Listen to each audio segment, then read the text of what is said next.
اس درسگاہ کی بہت ترقی ہوئی۔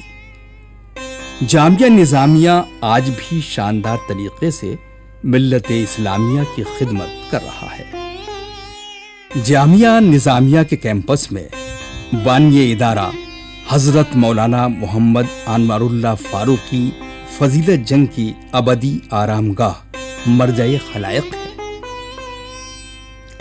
اردو زبان کے فروغ احیاء کے لیے آج بھی کئی ادارے سرکاری اردو اکادمی کے علاوہ سرگرم عمل ہیں۔ ان میں دنیائے اردو کے عظیم محقق اور مشہور عالم دانشور پروفیسر محی الدین قادری زور کا قائم کردہ ادارہ ادبیات اردو خاص اہمیت کا حامل ہے۔ زور صاحب نے اپنی عالیشان ذاتی عمارت کو ایوان اردو کا نام دے کر اردو زبان اور ادب کی خدمت کے لیے وقف کر دیا۔ اردو زبان و تہذیب سے والہانہ محبت کی یہ شاندار مثال ہے۔ ادارہ ادبیات اردو کی شاندار لائبریری سنسکرت، عربی، فارسی، ہندی اور اردو کتابوں اور قدیم مخطوطات کا گراں قدر خزانہ ہے۔ ادبیات کے لاتعداد طلباء اور محققین اس سے فیض حاصل کر رہے ہیں۔ اردو ماہر، اردو عالم اور اردو فاضل کے کورس بھی ادارے میں جاری ہیں۔ دنیائے اردو کا قدیم علمی و ادبی جریدہ ماہنامہ صبرس آب و تاب کے ساتھ شائع ہو رہا ہے۔ اردو خطاطی کا شعبہ بھی قومی کونسل برائے فروغ اردو زبان کے اشتراک سے قائم ہے۔ بانی ادارہ ادبیات اردو عظیم محقق دانشور اور استاذ پروفیسر محی الدین قادری زور نے عثمانیہ یونیورسٹی سے ریٹائرمنٹ کے بعد کشمیر یونیورسٹی کو رونق بخشی اور وہیں سن 1962 میں وفات پائی۔ وہ سری نگر میں ابدی نیند سو رہی ہیں۔ دنیائے اردو اس فرزند حیدرآباد پر فخر کرتی ہے۔ شہر حیدرآباد کو ہندوستان میں اس لیے بھی خاص اہمیت حاصل ہے کہ یہاں بڑے بڑے علمی و تحقیقی ادارے قائم ہوئے، جن میں ادارہ دائرۃ المعارف کو پوری دنیا میں علمی اعتبار حاصل ہے۔ یہ عظیم علمی ادارہ چھٹے آصف جاہ میر محبوب علی خاں کے دور میں سن 1888 عیسوی میں قائم ہوا۔ دائرۃ المعارف کے بنیاد گزاروں میں عماد الملک سید علی بلگرامی، شیخ الاسلام مولانا انوار اللہ خاں فاروقی جیسی عظیم ہستیاں شامل تھیں۔ دائرۃ المعارف کو سر سید احمد خاں، علامہ شبلی نعمانی، وقار الملک، محسن الملک اور بابائے اردو مولوی عبدالحق جیسے احتساز دانشوروں نے عالمی علوم و فنون کی گراں قدر کتابوں کی تدوین، ترجمے اور طباعت و اشاعت میں تعاون کیا اور ادارے کو بین الاقوامی حیثیت عطا کر دی۔ دائرۃ المعارف نے تفسیر قرآن مجید، احادیث، فقہ، تاریخ، تصوف اور عربی، فارسی، ادب و فلسفے کی نادر و نایاب کتابیں شائع کیں۔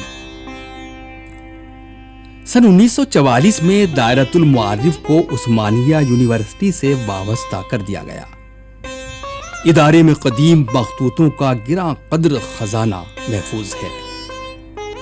دائرۃ المعارف کے علماء اور دانشوروں کی فراخ دلی اور علمی کشادہ ذہنی کا شاندار مظاہرہ ہندو مذہب کی مقدس کتاب بھگوت گیتا کا عربی زبان میں ترجمہ اور اس کی اشاعت ہے۔ دائرۃ المعارف کے ڈائریکٹر جناب پروفیسر ایس اے شکور صاحب فرماتے ہیں، حیدرآباد ایک تاریخی شہر ہے۔ یہاں کی جو تہذیب، تمدن، کلچر ہے، آپ کو کوئی ہندوستان کے کوئی دوسرے شہر میں وہ تہذیب، وہ کلچر نمایاں طور پر کہیں نہیں ملے گا۔ حیدرآباد یہ چاہے وہ شاہی دور ہو یا یہ جمہوری دور ہو، ہر دور میں حیدرآباد کے حکمرانوں نے، دکن کے حکمرانوں نے زبان تہذیب کا تحفظ کیا ہے، چاہے وہ اردو زبان ہو، تیلگو زبان ہو، سنسکرت ہو یا عربی ہو، اور بہت سی زبانیں ہیں جس کا تحفظ اور جو ہے اس کے تحفظ یہاں کے شاہوں نے اور یہاں کے حکمرانوں نے کیا ہے۔ نہ صرف تحفظ کیا ہے بلکہ زبان کی اس کی اہمیت کو انہوں نے اجاگر کیا ہے، اور زبان کی ترقی کے لیے قلی قطب شاہ سے لے کر یا اس سے قبل بھی قلی قطب شاہ سے لے کر آج تک کے حکمرانوں نے زبانوں کی یہاں کی سرپرستی کی ہے، تہذیب کی سرپرستی کی ہے۔ حیدرآباد کی ایک منفرد اپنی ایک تہذیب ہے، یہاں پر مختلف مذاہب کے لوگ رہتے اور بستے ہیں، کئی زبانیں بولی جاتی ہیں یہاں پر، اور خاص طور پر یہاں پر نہ صرف اردو زبان، عربی بلکہ فارسی کا بھی انہوں نے تحفظ کیا ہے، اور فارسی کی ترقی کے لیے بھی بہت سے کام یہاں پر انجام دیے گئے ہیں۔ شہر حیدرآباد نے اپنی تہذیبی اور تمدنی وراثت کو آنے والی نسلوں کے لیے سنبھال کر رکھا ہے، جس کا شاندار نمونہ مشہور عالم سالار جنگ میوزیم ہے۔ میر یوسف علی خان سالار جنگ سوم کو دنیا کے قدیم نوادرات جمع کرنے کا شوق تھا۔ انہوں نے اپنی ساری دولت اسی شوق پر صرف کر دی۔ 1948 میں سالار جنگ کا انتقال ہوا۔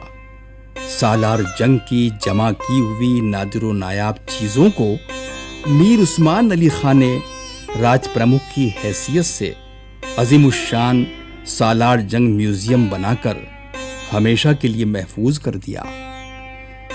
سالار جنگ میوزیم ہندوستان کا سب سے بڑا میوزیم ہے، جہاں تاریخ انسانی کی یادگار چیزیں دیکھنے کو ملتی ہیں۔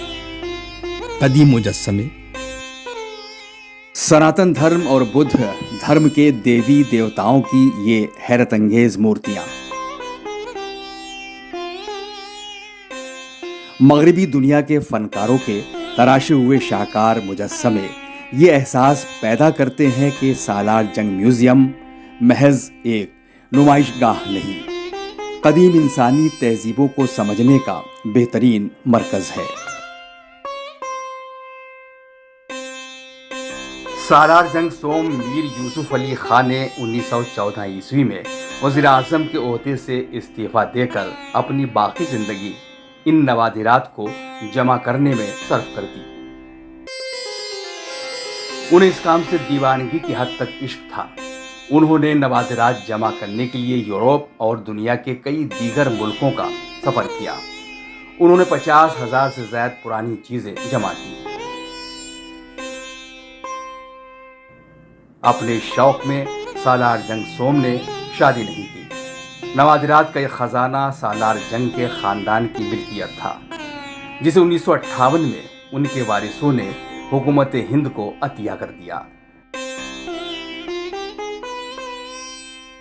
نواب میر احترام علی خان سالار جنگ سوم کے چچا زاد بھائی فرماتے ہیں کہ اگر یہ سامان وارثوں میں تقسیم کر دیا جاتا تو یقیناً خرد برد ہو جاتا۔ آج یہ میوزیم ہندوستان کی شان ہے۔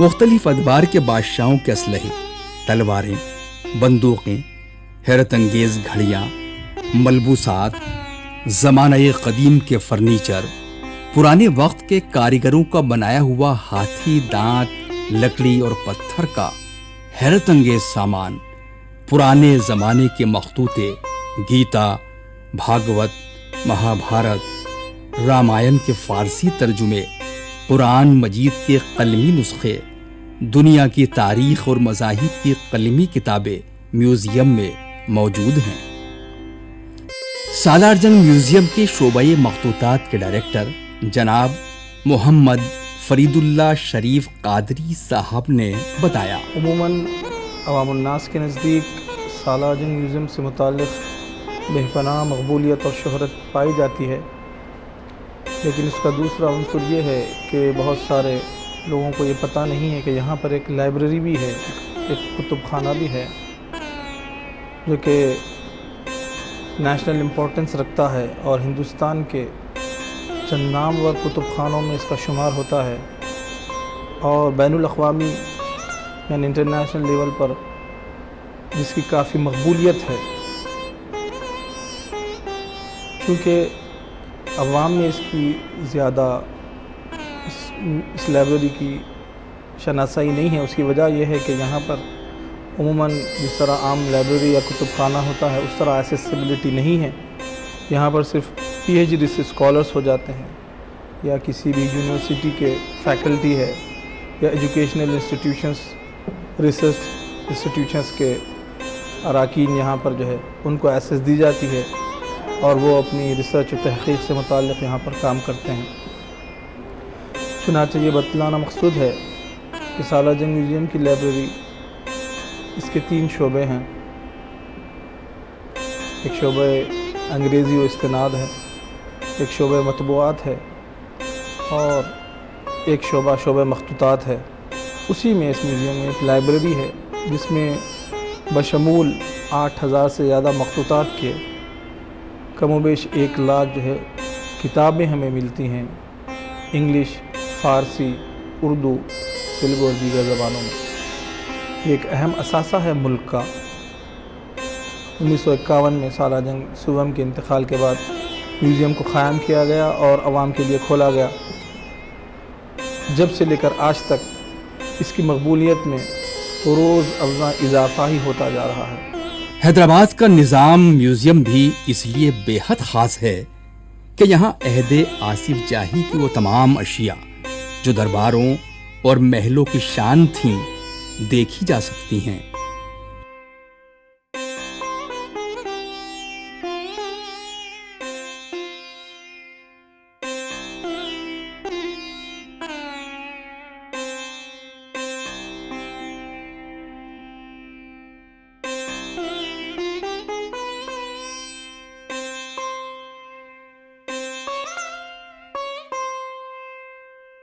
یہ میوزیم آصف جاہی حکمرانوں کی شاندار تاریخ کو زندہ رکھے ہوئے ہے۔ میر عثمان علی خاں کے دور حکومت یعنی سن 1911 سے 1948 تک کی تعمیرات آج کے حیدرآباد کی شان اور رونق ہیں۔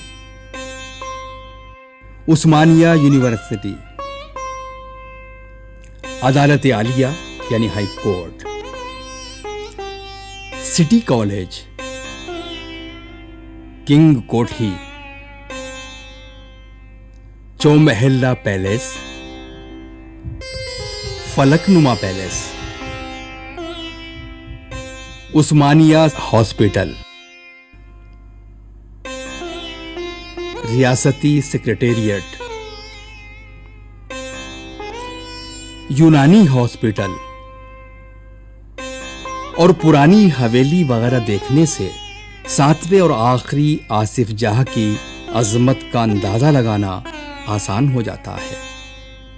میر عثمان علی خاں ایک کشادہ ذہن ہندوستان کی مشترکہ تہذیب کے علمبردار اور مذہبی رواداری میں یقین رکھنے والے حکمراں تھے۔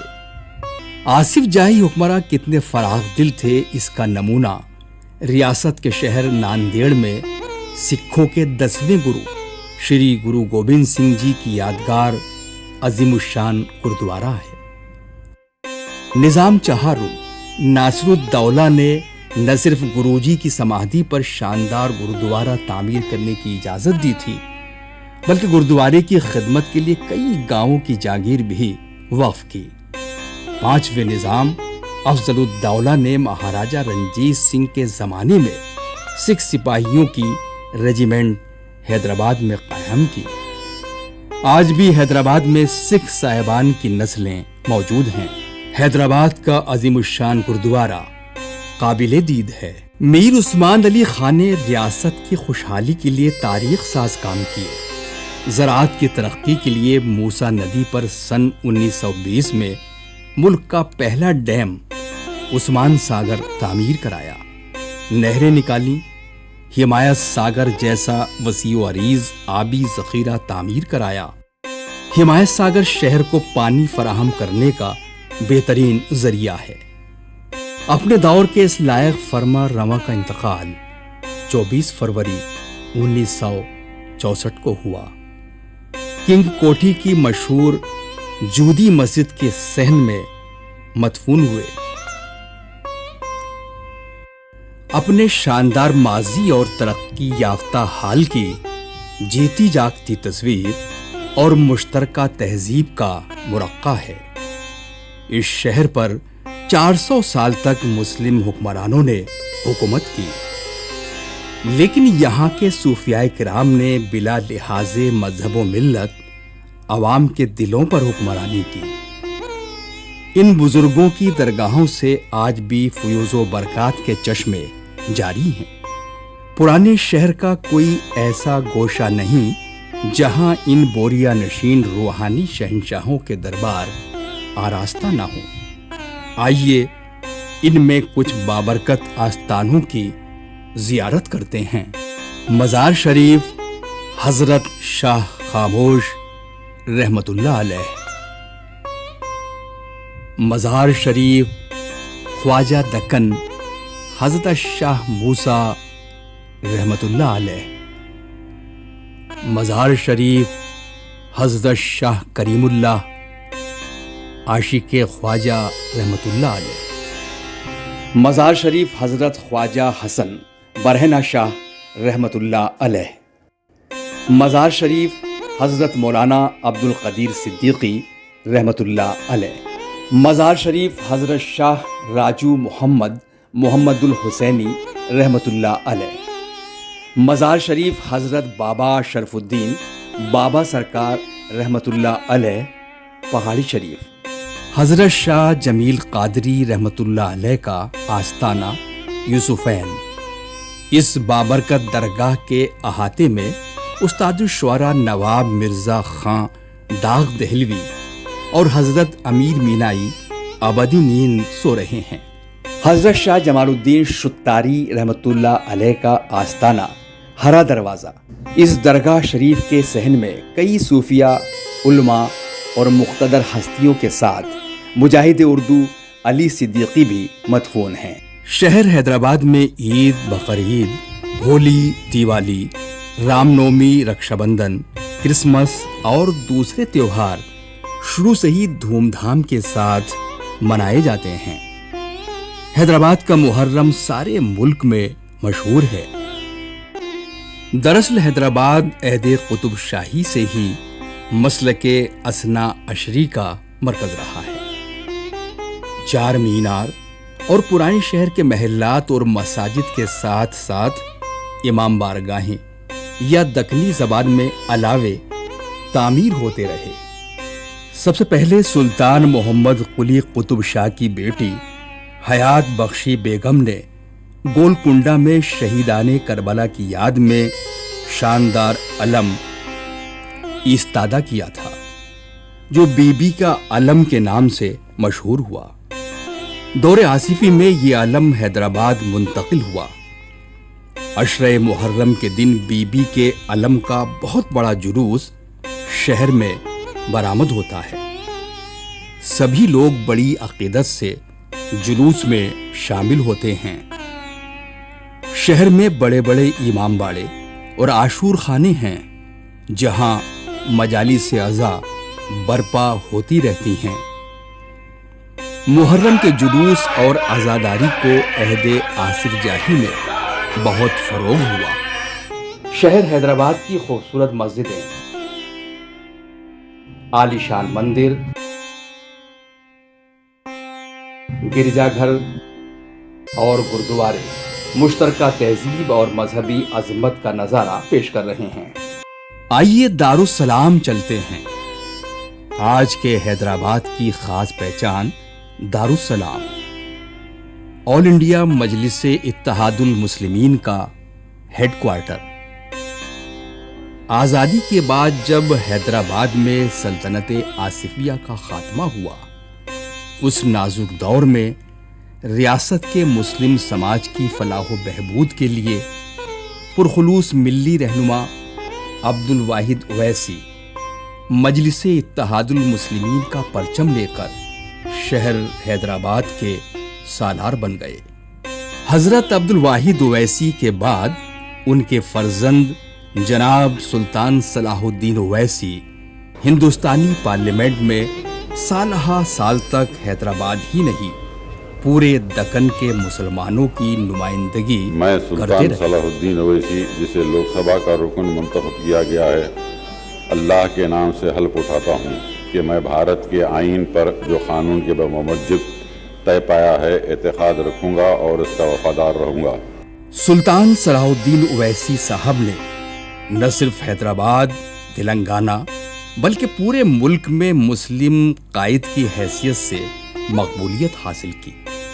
29 فروری سن 2008 کو سلطان صلاح الدین اویسی کے انتقال کے بعد ان کے بڑے بیٹے برطانیہ سے بار ایٹ لا کے سند یافتہ جناب اسد الدین اویسی نے آل انڈیا مجلس اتحاد المسلمین کی کمان سنبھالی۔ مسٹر اویسی تب سے مسلسل پارلیمنٹ کے ممبر بنتے آ رہے ہیں۔ انہیں ملک کا بہترین پارلیمنٹیرین ہونے کا اعزاز حاصل ہے۔ ان کے چھوٹے بھائی اکبر الدین اویسی ریاست تلنگانہ کے اہم لیڈروں میں شمار کیے جاتے ہیں۔ اویسی خاندان نے شہر حیدرآباد میں اپنے فلاحی کاموں سے عہد عثمانی کو جیسے زندہ کر دیا ہے۔ حیدرآباد ہندو مسلم مشترکہ تہذیب کا شاندار مرقع ہے۔ اردو زبان کے ساتھ ساتھ یہ تیلگو زبان کا بھی گہوارہ ہے۔ تیلگو زبان کے سب سے بڑے روزنامہ اخبار ایناڈو حیدرآباد کے مالک و ایڈیٹر جناب چیروکری راموجی راؤ نے 1996 میں دنیا کا سب سے بڑا فلم اسٹوڈیو فلم سٹی بنا کر ممبئی، چنئی، کولکاتہ کو پیچھے چھوڑ دیا۔ راموجی فلم سٹی کا نام Guinness book of world record میں درج ہو چکا ہے۔ 8 مربع کلومیٹر پر پھیلا ہوا فلم سٹی ملک کا واحد اسٹوڈیو ہے جہاں فلموں کے لیے دنیا بھر کے مقامات مستقل عمارتوں کی صورت میں تعمیر کیے گئے ہیں۔ عدالت، تھانہ، ریلوے اسٹیشن، اسپتال، ہر طرح کے قدرتی مناظر، پہاڑ، دریا، جھرنے، جنگل وغیرہ موجود ہیں۔ راموجی فلم سٹی میں فلم پروڈکشن کی تمام ضروریات، مشینری اور دیگر سہولیات کا بہترین انتظام ہے۔ فلم انڈسٹری میں یہ بات مشہور ہے کہ کوئی بھی فلم پروڈیوسر فلم کی اسکرپٹ اور اداکاروں کو لے کر جائے اور مکمل فلم کے ساتھ وہاں سے واپس آ سکتا ہے۔ فلم سٹی حیدرآباد ایسا اسٹوڈیو ہے جہاں بیک وقت 30-40 فلموں کی شوٹنگ کی جا سکتی ہے۔ ہندوستان کی اب تک کی سب سے بڑی فلم باہوبلی میں دکھائے گئے نمونے سنبھال کر رکھے گئے ہیں۔ فلم سٹی حیدرآباد ملکی اور غیر ملکی سیاحوں کے لیے بھی بہت خاص ہے۔ سیاحوں کی تفریح کے لیے دلچسپ شوز اور یہاں تیار کی گئی بڑی بڑی فلموں کے خوبصورت سیٹس دیکھنے والوں کو حیرت زدہ کر دیتے ہیں۔ پورے اسٹوڈیو کی سیر کے لیے خاص قسم کی جدید گاڑیوں کا بہترین انتظام ہے۔ فلم سٹی میں ملک گیر T V channel E T V کا ہیڈ کوارٹر بھی ہے۔ ملک کی دیگر زبانوں کے ساتھ ای ٹی وی اردو بھی بے حد مقبول چینل ہے۔ راموجی راؤ کے ان کارناموں پر انہیں حکومت ہند نے پدم بھوشن کے اعزاز سے سرفراز کیا ہے۔ راموجی کا انتقال 2024 میں ہوا، لیکن ان کا نام حیدرآباد شہر کی طرح زندہ جاوید رہے گا۔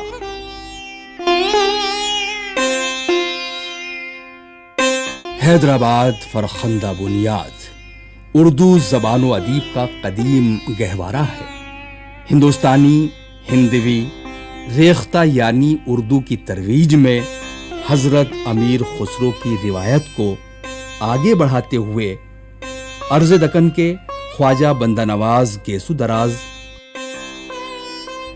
شاہ اشرف بیابانی، میرا جی شمس العشاق، شاہ برہان الدین جانم، شاہ علی جیوگام دھنی، محمد قلی قطب شاہ، ملا وجہی، غواسی، ابن نشاتی، ولی دکنی، سراج اورنگ آبادی جیسے قدیم شعراء کی تخلیقات آج عالمگیر بن چکی اردو زبان کا انمول سرمایہ ہیں۔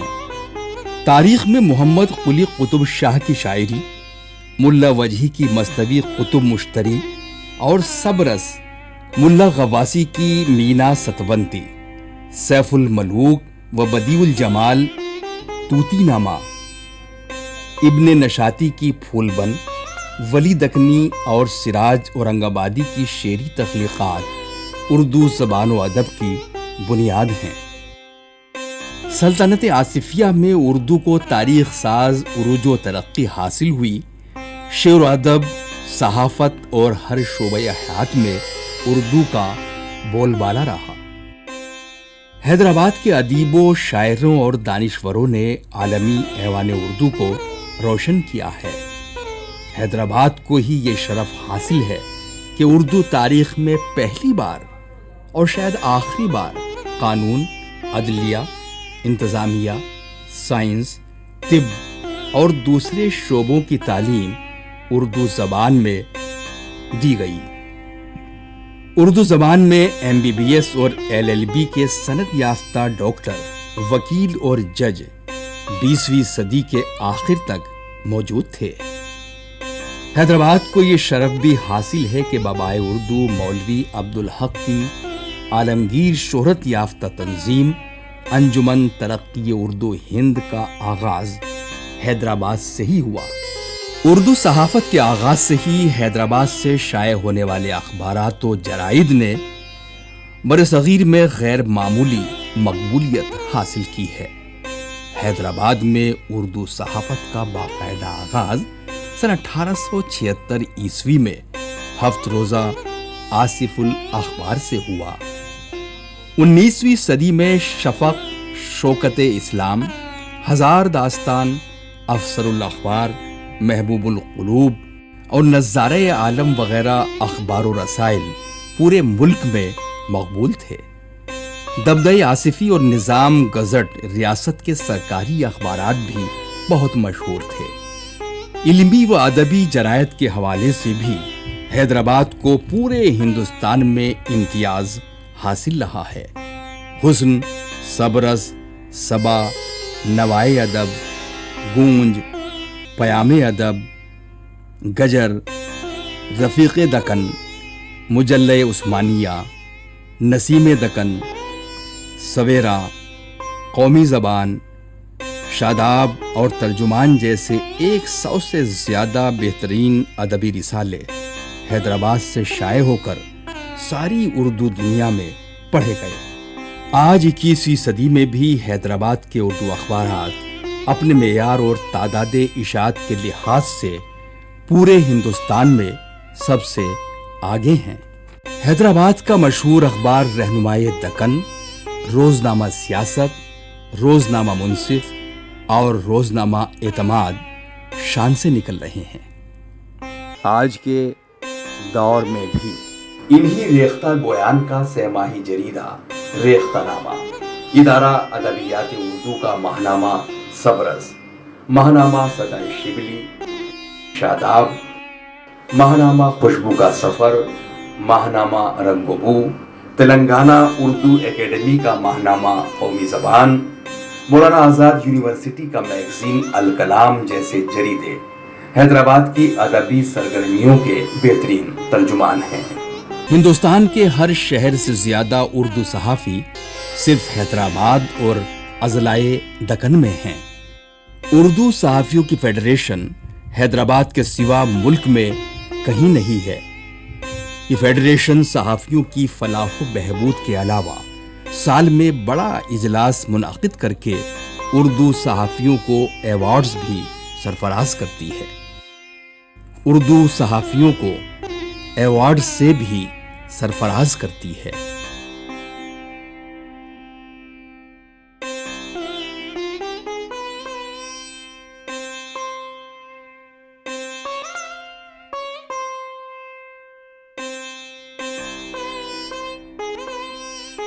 آج جب ہندوستان میں ٹیبلائڈ اخبارات کہیں نظر نہیں آتے، حیدرآباد سے ایک مکمل سیاسی، سماجی، علمی و ادبی ہفت روزہ گواہ آب و تاب سے شائع ہو رہا ہے۔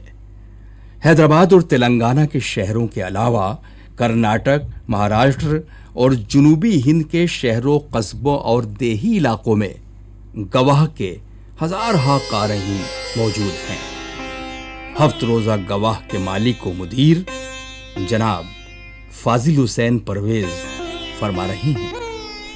میں اس نسل سے تعلق رکھتا ہوں جو 1948 کے بعد وجود میں آئی۔ میں نے حیدرآباد کو زمین کی پستیوں سے آسمان کی بلندیوں تک پہنچتے ہوئے دیکھا ہے۔ وہ شہر جو کبھی ایک بڑی مملکت تھی، جو سب سے امیر ترین ریاست تھی، جو زوال سے دوچار کر دی گئی تھی، مگر حیدرآباد کے عوام نے اپنے بل بوتے پر ایک بار پھر اپنے پیروں پر کھڑے ہو کر خود کو منوایا۔ حیدرآباد ایک چھوٹا ہندوستان ہے اور آج حیدرآباد کی 60% آبادی نارتھ انڈیا کے لوگوں پر مشتمل ہے۔ بہار، یوپی، بنگال، آسام کے لوگ یہاں انہوں نے حیدرآباد کو اپنا دوسرا وطن بنایا ہے۔ حیدرآباد ان کے اور حیدرآباد ہر دور میں 48 سے پہلے بھی اور 48 کے بعد بھی ہمیشہ سے ہر ایک کے لیے اپنی باہیں کھولے ہوئے ان کا استقبال کرتا ہے۔ یہی وجہ ہے کہ آج داغ دہلوی، فانی بداونی، حیرت بداونی ایسے بڑے بڑے مشہور شعراء جنہوں نے اسے اپنا وطن بنایا تھا، یہیں پر لوگ آباد ہیں۔ اور آج حیدرآباد تعلیم کے میدان میں، سیاست، تجارت، معیشت، ہر اعتبار سے آج ہندوستان کی دوسری ریاستوں کے لیے ایک مثال ہے۔ حیدرآباد کے عوام و خواص کی خوش مزاجی اور زندہ دلی مشہور ہے۔ اردو کے کچھ نامور ادیبوں اور شاعروں کی تنظیم زندہ دلان حیدرآباد نے ساری دنیا میں شہرت حاصل کی، جس میں جناب حمایت اللہ، جناب نریندر لوتھر، جناب مصطفیٰ حسین اور ڈاکٹر عابد معیز اور ان کے ساتھیوں نے شہر کی فضاؤں میں مسکراہٹیں اور قہقہے بکھیرے۔ آج جبکہ لوگ اس مشینی عہد میں ہنسنا اور مسکرانا بھولتے جا رہے ہیں، حیدرآباد سے زندہ دلانے حیدرآباد کا ترجمان ماہنامہ شگوفہ پابندی کے ساتھ شائع ہو کر اپنے قارئین کے ذہنوں کو شگفتہ کر رہا ہے۔ حیدرآباد کے زندہ دل قلمکار ڈاکٹر عابد معیز صاحب سے ملیے۔ دیکھیے، جب ہندوستان آزاد ہوا اور پھر حیدرآباد کا سقوط ہوا 5ویں دہے میں 20ویں صدی کے، اس وقت کے جو حالات تھے شہر کے، ایک عجیب سی کیفیت تھی، کچھ لوگ میں ناراضگی تھی، کچھ لوگ خوش تھے۔ تو اس ماحول میں طنز و مزاح فروغ پاتا ہے، ہمیشہ سے یعنی متضاد حالات میں طنز و مزاح کا فروغ ہوا ہے۔ تو ان حالات میں بھی حیدرآباد میں طنز و مزاح فروغ پانے لگا۔ تو چند احباب نے یہ سوچا کہ جب ملک میں مختلف لوگوں کی کانفرنسز، مختلف لوگوں کے میٹنگز ہوتے ہیں، تو طنز و مزاح نگاروں کی بھی کانفرنس منعقد کی جائے۔ اس ضمن میں مصطفیٰ حسین صاحب اور بھارت چند کھنہ اور دوسرے لوگ ان کے ہم نوا سعادت علی صاحب وغیرہ، ان لوگوں نے مل کر زندہ دلانے یعنی طنز و مزاح نگاروں کی پہلی کانفرنس منعقد کی. شاید یہ 1966 کا وقت تھا.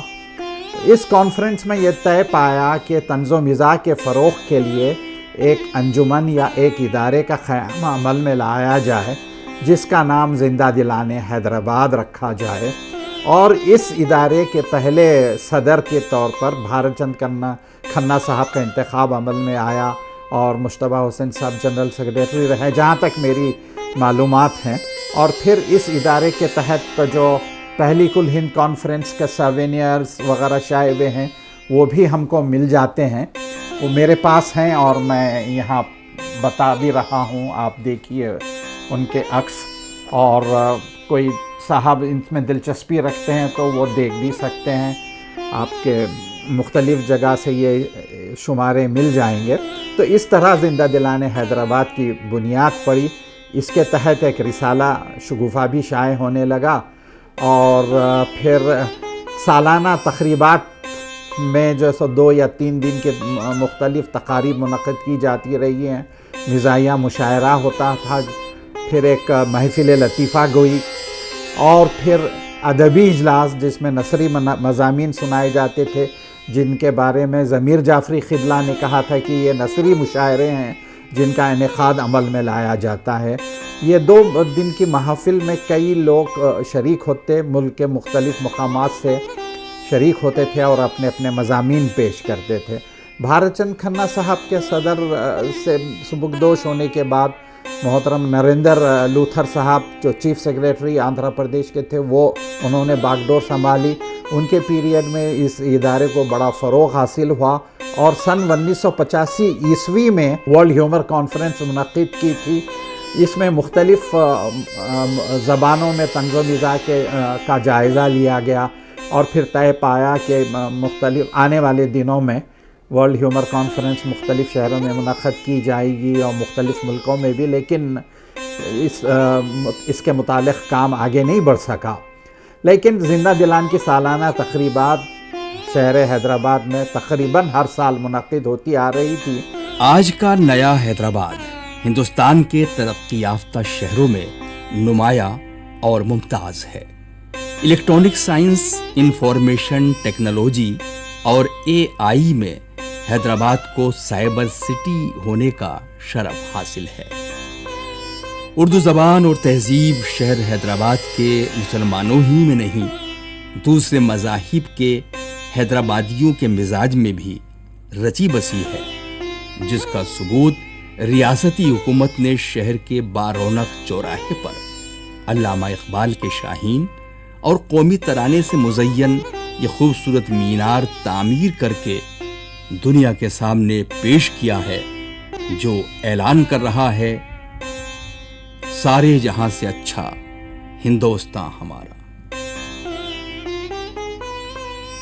جہاں ہر قوم و مذہب کی مشترکہ زبان اردو آج کی سیاسی مصلحتوں سے قطع نظر پھل پھول رہی ہے. اردو کے معروف ترقی پسند ادیب راج بہادر گوڑ کی بہن، اردو ادبیات کی استاذ اور دانشور ڈاکٹر اودھیش رانی صاحبہ فرما رہی ہیں. دیکھیے صاحب، اردو ہماری مادری زبان ہے، اور جو لوگ یہ کہتے ہیں کہ صاحب اردو مسلمانوں کی زبان ہے یا ہندوؤں کی زبان ہے، میں سمجھتی ہوں کہ کوئی بھی زبان کسی مذہب سے تعلق نہیں رکھتی. زبان سے مذہب تعلق رکھ لیتا ہے، سمجھے. اور جہاں تک اردو کا تعلق ہے، اردو میں 2-4 زبانوں کی طالب علم ہوں. میں مراٹھی بھی بہت اچھی جانتی ہوں، تیلگو بھی جانتی ہوں، روسی بھی جانتی ہوں. تو اس کی طالب علم ہونے کے بعد مجھے یہ احساس شدت سے ہوتا ہے کہ ہماری زبان اردو جو ہے وہ بہت ہی دولت مند زبان ہے. اس کے پاس سوائے تھیٹر کے باقی ہر موضوع پہ ملتا ہے. اور یہ زبان جو ہے اصل میں آئینہ ہے ہندوستان کی تہذیب کا. مادری زبان اردو سے محبت حیدرآبادیوں کی خاص پہچان ہے. اپنے جذبات کے اظہار کے لیے محبان اردو نے یہ خوبصورت اردو مینار تعمیر کیا ہے، جو زبان حال سے کہہ رہا ہے یہ شہر اردو حیدرآباد ہے. یہاں اردو زبان تھی، اردو زبان ہے